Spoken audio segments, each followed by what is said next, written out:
On va voir comment structurer les éléments de ton écran. Quand tu mets plusieurs éléments sur ton écran, par exemple des boutons, ils se mettent tous au milieu, collés les uns contre les autres. C'est pas forcément ce qu'on a envie. Tu as plusieurs manières de faire. Déjà, quand tu cliques sur ton écran et que tu as les paramètres de ton écran à droite, en fait, tu peux changer l'alignement des éléments. Donc là, tu as l'alignement horizontal. Tu peux mettre tout à gauche, par exemple. Tu peux mettre tout à droite, on va remettre centré. Et tu as l'alignement vertical. Tu peux tout aligner en haut, avec top, en bas avec bottom, au centre, ça c'est du coup par défaut ce qui est noté.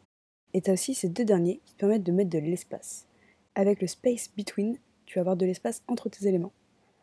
Avec le space around, tu auras de l'espace entre tes éléments et autour. En fait, l'espace que tu as ici, il est là, il est encore une fois ici, il est encore une fois ici et une fois ici. Ça te permet d'organiser tes éléments dans l'écran un peu comme tu veux. Mais si tu as envie d'avoir une structure un peu plus complexe, avec des éléments côte à côte, des colonnes, des lignes, des choses comme ça, tu as des composants qui vont te permettre de faire ça dans la partie layout. Tu as en particulier les composants row pour faire des lignes et colonnes pour faire des colonnes. Par exemple, si je voulais mettre deux boutons en ligne, je pourrais placer mon composant row ici et je peux mettre mes boutons dedans. Hop, et si je le mets dedans, en fait ça va se mettre en ligne. Et là dans mon composant, tu as les mêmes paramètres que pour ton écran. Tu peux lui dire que y a de l'espace entre, il y a de l'espace un peu partout autour, et tu peux modifier aussi du coup la hauteur et la largeur de l'élément. Le fill container, ça va du coup remplir la taille de l'élément qui contient. Et le fit contents, c'est ça qui va nous intéresser.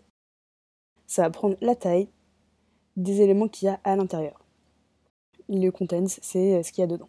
Donc comme ça, on peut lui dire la hauteur, c'est juste la hauteur des éléments qu'il y a dedans. Après, tu peux aussi créer des architectures un peu plus complexes. Tu peux avoir une ligne avec, par exemple, deux colonnes dedans.